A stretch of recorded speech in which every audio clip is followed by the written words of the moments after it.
और चलिए अब जरा समझिए कि एससी एसटी क्या था और इसके बाद सरकार को इससे जुड़े फैसले लेने पड़े थे। दरअसल एससी एसटी एक्ट के दुरुपयोग को रोकने को लेकर गाइडलाइन जारी की गई थी, जहां कोर्ट ने कहा था कि उचित जांच के बाद ही किसी की गिरफ्तारी हो सकेगी। एसएसपी की इजाजत के बाद ही किसी को गिरफ्तार इस एक्ट के अनुसार किया जा सकेगा। पहले एससी एसटी एक्ट के तहत केस दर्ज होते ही गिरफ्तारी हो जाती थी। सरकारी कर्मचारियों की गिरफ्तारी सिर्फ सक्षम अथॉरिटी की इजाजत से ही होगी। सुप्रीम कोर्ट के इस फैसले का दलित संगठनों ने जमकर विरोध किया। इसी साल 2 अप्रैल को देश भर में दलित संगठनों ने जोरदार प्रदर्शन किया था। एनडीए के सहयोगी दल भी इसे लेकर सरकार पर लगातार दबाव बना रहे थे। एनडीए के दलित सांसदों ने कुछ दिन पहले ही बैठक की थी और फिर 9 अगस्त को दलित संगठन सड़क पर उतरने का ऐलान भी कर चुके हैं और इससे पहले ही कैबिनेट की ओर से मंजूरी इस एक्ट को दे दी गई है। जो संशोधन इस एक्ट में किया जाना है और जल्द ही संसद में भी इसे पास करा लिया जाएगा। तो ये पूरा मामला है जहां कोर्ट ने इस फैसले में ये कहा था कि इस एक्ट का दुरुपयोग किया जा रहा है, जिस पर ये जवाब दिया गया था कि ऐसे कई मामले हैं, ऐसे कई धाराएं हैं, चाहे दहेज का मामला हो, इसमें भी कानून का दुरुपयोग किया जाता है। ऐसे में महज दुरुपयोग के तर्क से इसे बदल नहीं सकते हैं सरकार की ओर से, लेकिन अब संसद में इस प्रस्ताव को लाने का पूरा मन बना चुकी है मोदी सरकार और इस विधेयक को सरकार इसी सत्र में पास कराने की भी कोशिश करेगी। हालांकि देखना होगा कि इसके बाद क्या दलित संगठनों का जो आंदोलन है, जो प्रदर्शन है, वो भी देखने को मिलता है नहीं। इससे पहले ही 9 अगस्त को इस संबंध में जहां पासवान ने ये अल्टीमेटम दे दिया था कि अगर इसे लेकर आया जाता है तो इसका विरोध किया जाएगा। ज्योतिबा फूले भी हैं जो कि बीजेपी से ही सांसद हैं, उन्होंने भी इस पर ऐतराज जताया था और अब संसद में इस विधेयक को पेश किया जाएगा। किस तरह से देश में इस पर फैसले का प्रभाव पड़ने वाला है, इस फैसले का क्या प्रभाव पड़ेगा, इसे जरा समझिए।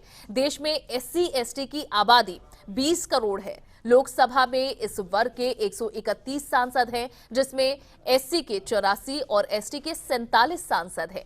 राजस्थान के 200 विधानसभा सीटों में से 33 एससी के लिए हैं। राजस्थान की 25 सीटें एसटी के लिए सुरक्षित हैं।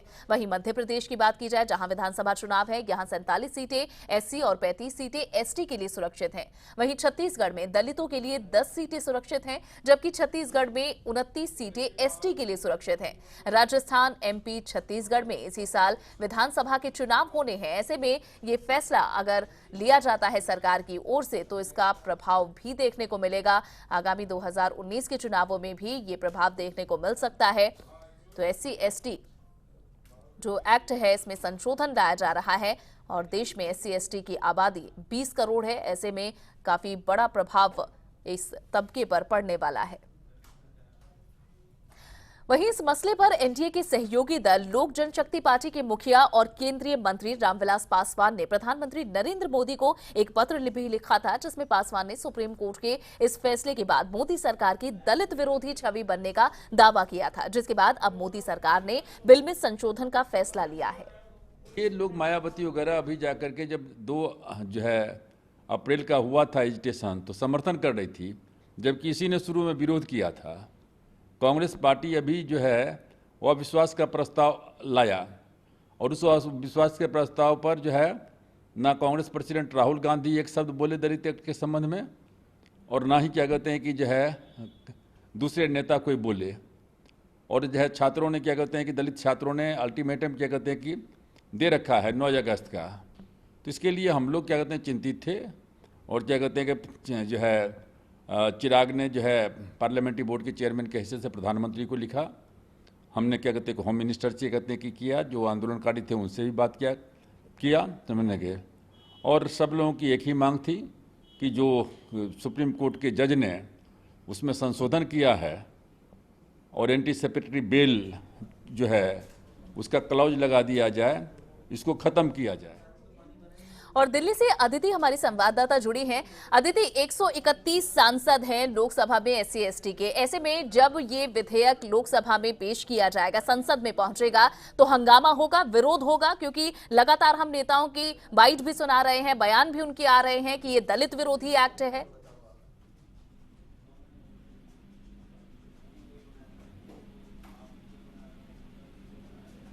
जी अदिति, चलिए उनसे संपर्क किया जाएगा। फिलहाल आपको बता दें कि देश हित में इस एक्ट को रामविलास पासवान ने भी नहीं बताया है और साथ ही कई सहयोगी दल एनडीए में ऐसे हैं जो कि इसके खिलाफ हैं।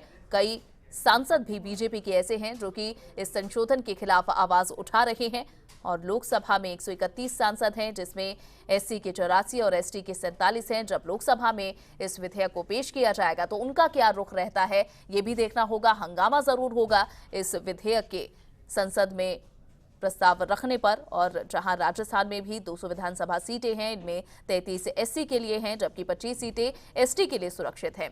और अदिति एक बार फिर हमारे साथ जुड़ी हैं। अदिति, संसद में हंगामा होगा जब ये विधेयक रखा जाएगा, इसकी संभावना? बिल्कुल, देखिए इस हफ्ते जो आने वाला हफ्ता है उसमें सरकार संसद में SC/ST एट्रॉसिटी एक्ट में अमेंडमेंट बिल लेकर आएगी। 20 मार्च को सुप्रीम कोर्ट ने SC/ST एट्रॉसिटी एक्ट में फैसला दिया था। इसके बाद सरकार ने रिव्यू पिटीशन सुप्रीम कोर्ट में लगाई थी। फिलहाल मामला कोर्ट में है। एनडीए में एलजेपी और जेडीयू ने सरकार को कहा है कि 9 अगस्त को दलितों के आंदोलन से पहले सरकार या संसद में SC/ST एट्रॉसिटी एक्ट में अमेंडमेंट बिल ले आए या फिर संसद सत्र को 2 दिन पहले खत्म करके सरकार इस पर ऑर्डिनेंस बिल ले आए। लेकिन ये इतना आसान जितना लग रहा है उतना आसान होगा नहीं।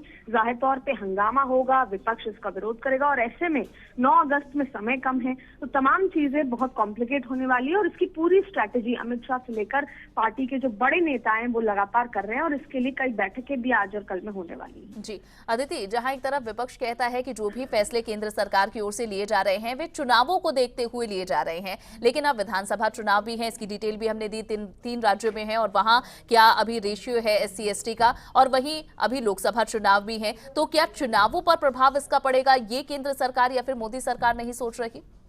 देखिए जाहिर तौर पे इसको ऐसे देखा जा सकता है क्योंकि दलितों का SC/ST का जो वोट बैंक है, चाहे वो इंडिविजुअली अगर राजस्थान मध्य प्रदेश की बात करें तो 18% से ज्यादा दलितों का इम्पैक्ट पड़ता है। और ऐसे में जो 20 मार्च को हुआ और जो 2 अप्रैल को जिस तरीके से तमाम चीजें हुई और उससे अभी तक जो नाराजगी है उस नाराजगी को कैसे खत्म किया जाए उसकी पूरी तरीके से कोशिश चल रही है सरकार द्वारा। और ऐसे में विपक्ष कभी नहीं चाहेगा और विपक्ष बार बार इस बात को सामने लेकर आ रहा है कि ये तमाम चीजें चुनाव को देखते हुए हो रही है या अपॉर्चुनिस्ट जो सिचुएशंस के देखते हुए हो रही है। और ऐसे में विपक्ष जब ये संसद में रखा जाएगा बिल, इस पर चर्चा होगी तो वो हंगामे।